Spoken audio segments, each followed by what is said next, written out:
بسم اللہ الرحمن الرحیم۔ السلام علیکم ورحمۃ اللہ وبرکاتہ۔ ناظرین کرام، آج کل طالبان کی بدری یونٹ کے بارے میں بڑی چرچا ہو رہی ہے۔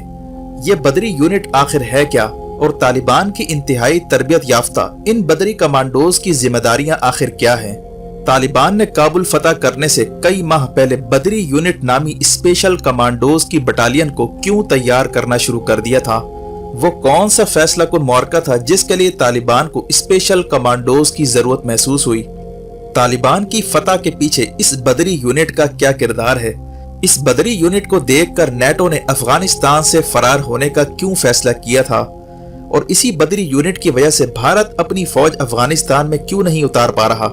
اور اسی بدری یونٹ سے خوفزدہ امریکہ نے اپنے آپ کو کابل ایئرپورٹ تک کیوں محدود کر لیا ہے؟ ناظرین کرام، جب نیٹو اور امریکی افواج نے جنگ ختم کرنے اور طالبان سے بات چیت کا فیصلہ کیا تو اس وقت سے ہی طالبان نے بدری یونٹ کی تیاری شروع کر دی تھی۔ طالبان کو یقین ہو چکا تھا کہ امریکہ اور نیٹو افواج اب شکست خوردہ ہو کر افغانستان سے فرار ہونے والی ہیں، اور ایسی صورت میں طالبان کو جدید ترین اسپیشل فورس کی ضرورت محسوس ہوئی جو نہ صرف کابل کو محفوظ کر سکے بلکہ امیر المومنین کے ایک اشارے پر افغانستان کے اہم ترین فوجی تنصیبات اور سرکاری عمارتوں کا کنٹرول بھی سنبھال سکے۔ ناظرین کرام، اس مقصد کے لیے طالبان نے 313 کے نام سے بدری یونٹ تشکیل دینے کا فیصلہ کیا، جو انتہائی جدید ترین اسلحے سے لیس، نہایت ہی تربیت یافتہ، دشمن پر جھپٹنے کا جذبہ اور شوق شہادت سے بھرپور ہر طرح کے حالات کا مقابلہ کرنے کی صلاحیت رکھتے ہیں۔ اس بدری یونٹ کی تشکیل سے پہلے افغان طالبان نے یہ بھی فیصلہ کیا کہ نیٹو افواج پر تابڑ توڑ حملے کیے جائیں اور ان کے جدید ترین اسلحے اور فوجی آلات کو کسی طرح حاصل کیا جائے۔ چنانچہ طالبان نے افغانستان کے طول و عرض میں نیٹو اور امریکی فوج پر اس قدر حملے کیے کہ انہیں راتوں رات اپنے فوجی اڈے چھوڑ کر بھاگنا پڑا، اور نتیجہ یہ نکلا کہ امریکہ اور نیٹو فوج کا جدید ترین اسلحہ اور فوجی ساز و سامان بڑی مقدار میں طالبان کے کنٹرول میں آ گیا تھا۔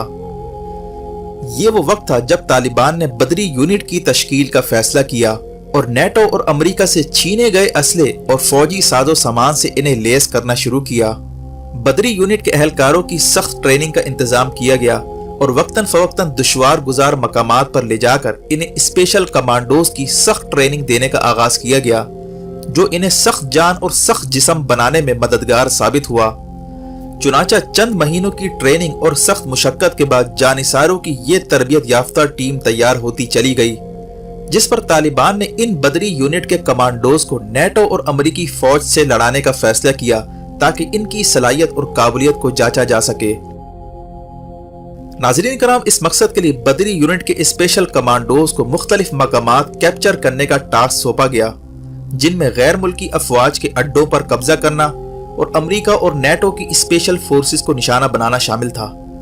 چنانچہ جیسے ہی بدری یونٹ کے اسپیشل کمانڈوز نے مختلف مقامات پر غیر ملکی افواج کے خلاف آپریشن کا آغاز کیا تو نیٹو افواج یہ دیکھ کر دنگ رہ گئیں کہ انہی کی طرح کے ہتھیار اور وردیوں میں ملبوس جدید تربیت یافتہ کمانڈوز آخر کہاں سے آ گئے۔ ان کی ہیبت اور رعب کا یہ عالم تھا کہ جیسے ہی بدری یونٹ کے اسپیشل کمانڈوز نے چھاپا مار کارروائیاں شروع کی تو غیر ملکی افواج انہیں دیکھ کر ہی فرار ہو جاتی اور انہیں ایسا محسوس ہوتا کہ جیسے کسی طاقتور فوج نے ان کا گھیراؤ کر لیا ہو۔ جبکہ بدری یونٹ کے اسپیشل کمانڈوز غیر ملکی ایجنٹوں کے خلاف کئی خفیہ آپریشن بھی انجام دینے لگے تھے، جس کے بعد طالبان کو رفتہ رفتہ یقین ہو چکا تھا کہ یہ بدری یونٹ اپنا مشن انجام دینے کی صلاحیت حاصل کر چکی ہے۔ چنانچہ یہ طے پایا کہ اسپیشل کمانڈوز کی ایک پوری بٹالین تشکیل دی جائے جو مستقبل کی اسلامی حکومت کے اہم اسٹریٹجک اثاثوں کی نگرانی اور اہم عمارتوں کی نگرانی کے فرائض انجام دے سکے اور بوقت ضرورت دشمن کے خلاف سیسہ پلائی ہوئی دیوار کا کام بھی کر سکے۔ اب سوال یہ پیدا ہوتا ہے کہ اس کا نام 313 بدری یونٹ کیوں رکھا گیا؟ ناظرین کرام، طالبان کا بنیادی مقصد تو یہ تھا کہ چند افراد پر مشتمل انتہائی جدید تربیت یافتہ اور جذبہ ایمانی سے لیس اسپیشل فورسز کو تشکیل دیا جائے، اسی لیے انہیں 313 بدری یونٹ کا خطاب دیا گیا۔ بدری یونٹ دراصل غزوہ بدر کے نام پر رکھا گیا ہے، جو اسلامی تاریخ کی پہلی جنگ کہلاتی ہے،